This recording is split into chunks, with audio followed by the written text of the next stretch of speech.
Shalom. Welcome to part 6 of the talks on the Shama, and this talk is going to be about the word echad. Now this word is normally translated as one, and rightly so, but it's not a digital physical one. Now it is correct to translate this word as one, but we've got to remember that it's a unity of one, a unified whole, a uniting together. And when you look at things, everything is normally united with something else. We're a unity of parts. Our bodies are a unity of parts. A marriage is a unity of parts. A family is a unity of parts. And it's still one family, one body. A people can be classed, one people is a unity of parts, many different peoples that make up your one people group. So it gives the idea of a unity, a coming together, a unified whole. Now, before we go on, I don't believe in any way, shape or form in such a thing as a Trinity. I used to one time when I was a Christian, but I've discovered this is a complete and utter man-made doctrine. It didn't get into the Christian church until around the Council of Nicaea, which was ruled over by Constantine in AD 325.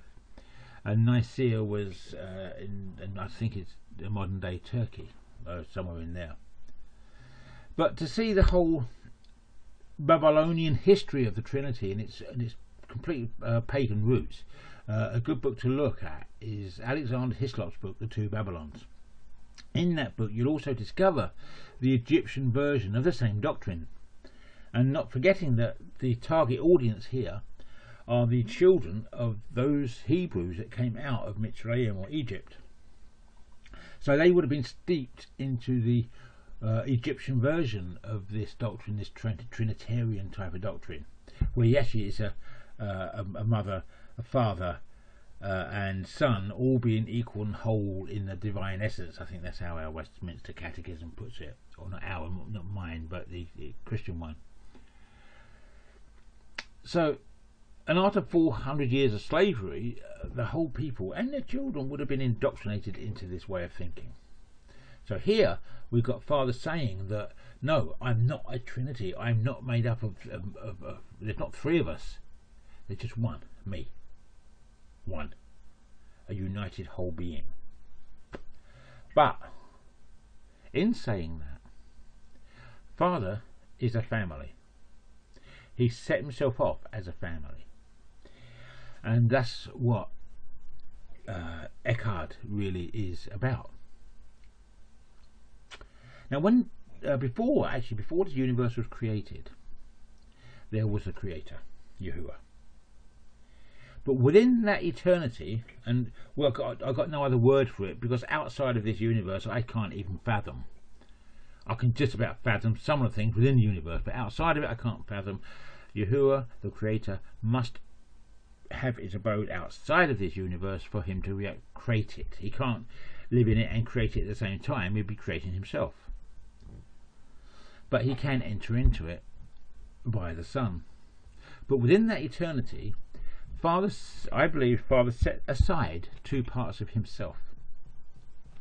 He set aside the Spirit, which is called the set apart and cleansing Spirit, and she, yes she, is the feminine aspect, the feminine nature of Yahuwah set aside from within that eternity, and for the purpose of creation and for the purpose of nurturing and for us. But the Son was also set aside. Within the beginning was the Word, and the Word was with the mighty authority, and the Word was the mighty authority. The Word is made flesh, which is Yahusha, the Son, who became our Passover lamb. Remember also that when Abraham took Isaac, when Father asked him to slaughter him, and in the last second, Father stopped Abraham and said, no, I will provide myself a lamb. Yahusha was that lamb, and we'll come on to that bit again in a second. So we got the Father, we got the set apart spirit, which is the feminine nature of Yahuwah, set aside, and we've got the Son set aside. So it's a family, it's a perfect family pattern. Father, mother, son, or father, mother, children. It is a perfect family pattern, and that is the basis, I believe, of the meaning of echad. Right. Now, a few more points I'd like to bring out is, within this idea of the spirit being set apart from the Father, let's look at Adam.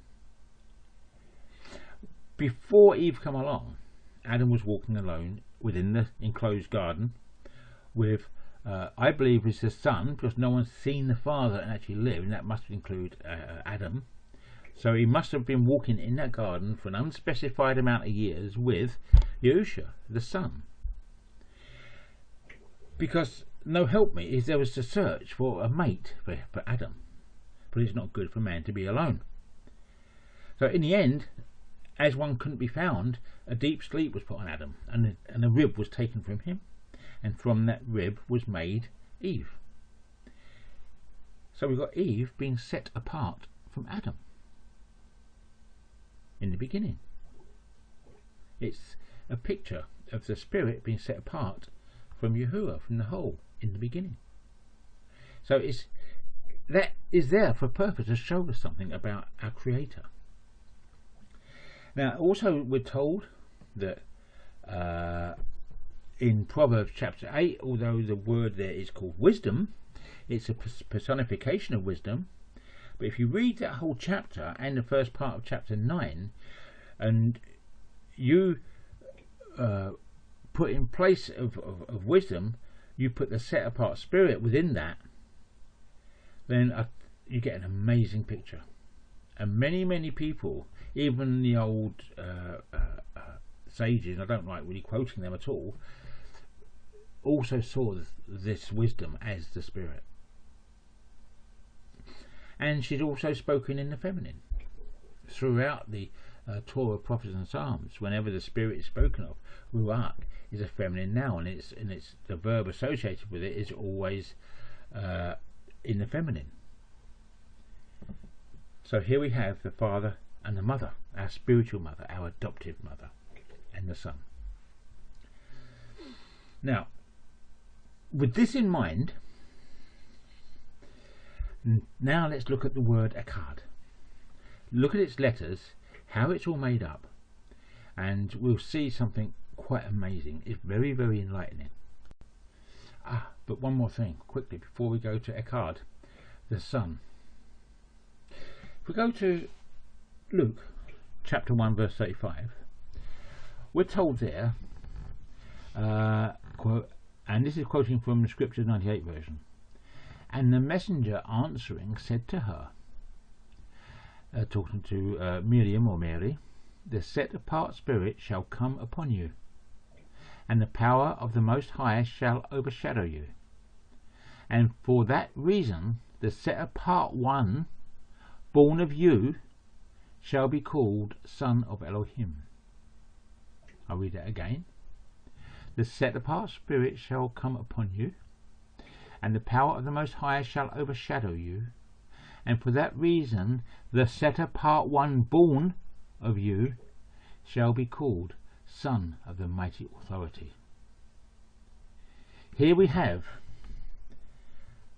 the set apart spirit, the feminine aspect, the feminine nature of Yahuwah coming upon Miriam or Mary. We have over her, we have Yahuwah the Father overshadowing. I believe the Spirit put the egg into Mary, and the Father, by his power, fertilized that egg.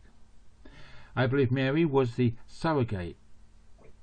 She was the bearer of the child, but I don't believe she had any genetic input into the child.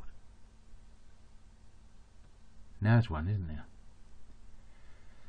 And the Son, it says there, the set apart one. Again, it reaffirms that the Son was set apart, as was our adopted mother, the set apart spirit.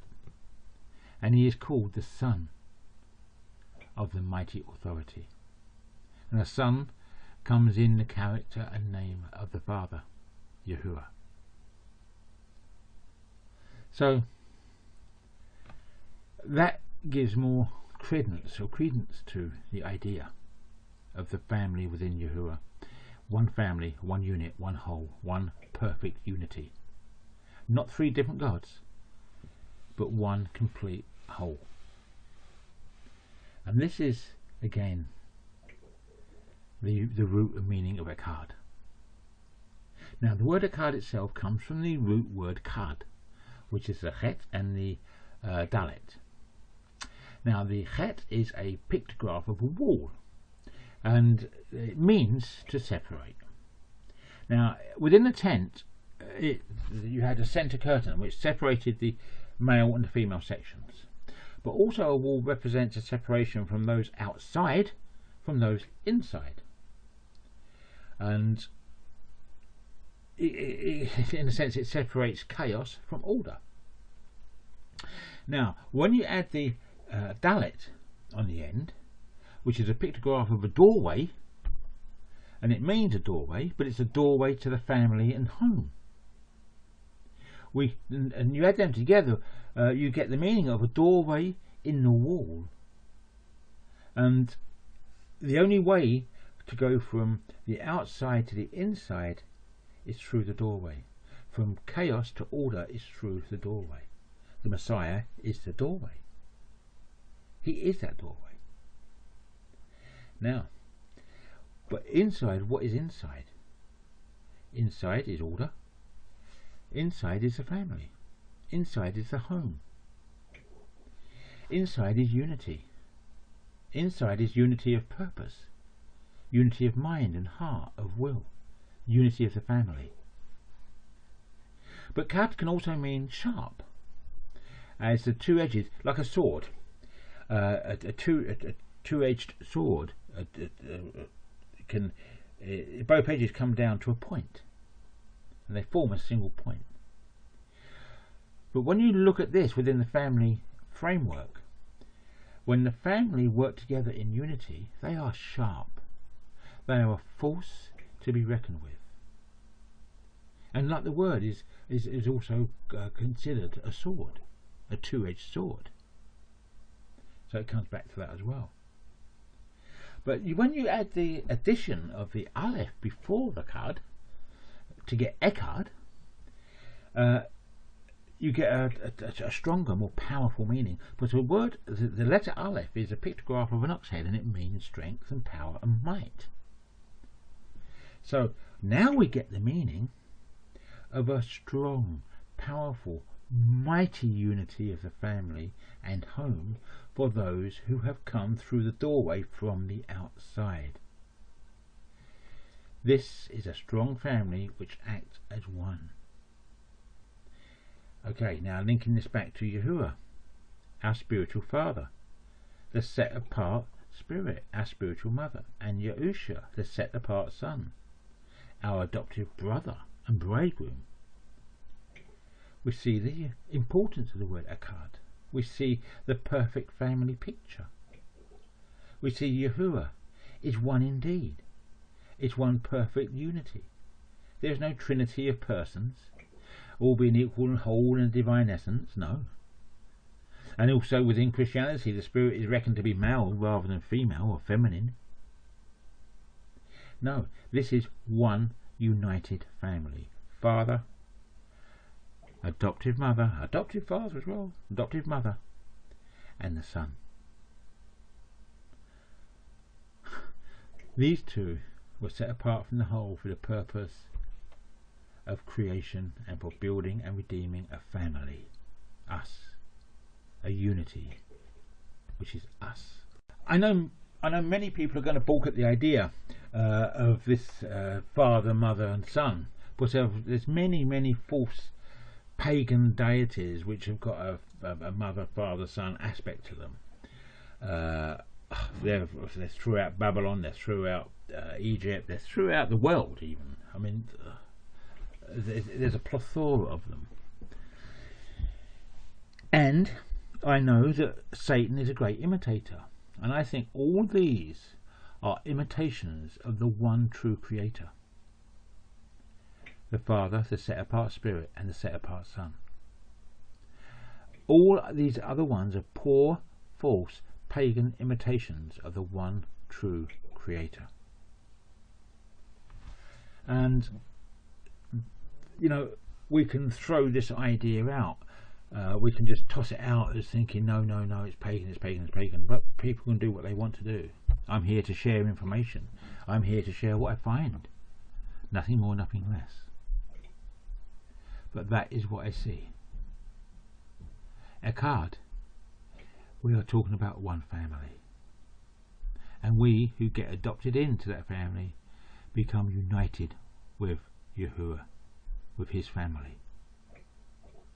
And that is our purpose of being here. That is why he created us, so we can have a loving, familial relationship with him through eternity. Now let's look at the first verse. Devarim chapter 6 verse 4. The first verse of the Shama, from a very, very amplified perspective. Yisrael, or Yasha'el, he who struggles with, who perseveres with, who makes an effort and exerts himself with, who is empowered by the mighty authority, shepherd and protector, and the remnant that are straight and firmly hold up the truth of the mighty authority, shepherd and protector. Choose by your own volition to listen to with attentiveness, to perceive, understand and closely examine, chew on and over the vastness of knowledge, then respond appropriately and put into practice what you hear and understand, making it part of your being and your character.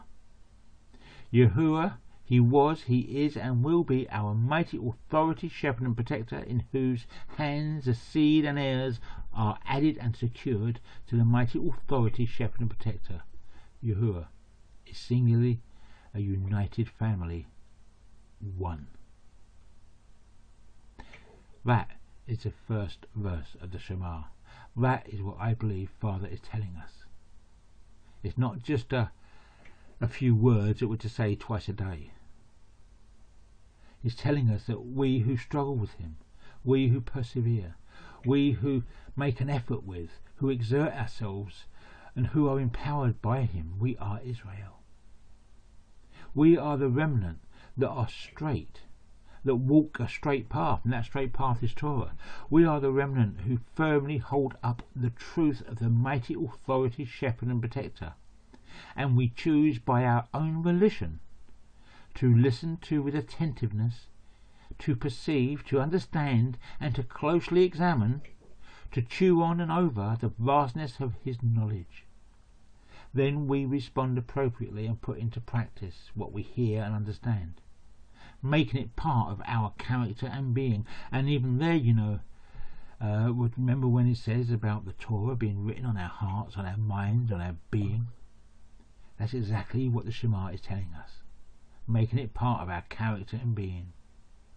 Yahuwah, he is forever, he was, he is and he always will be our mighty authority, shepherd and protector, in whose hands we, the seed and heirs, are added to and secured to the mighty authority. Yahuwah, he is a single united family. He's one. That's what that first verse is telling us. Now, to me, I find that amazing.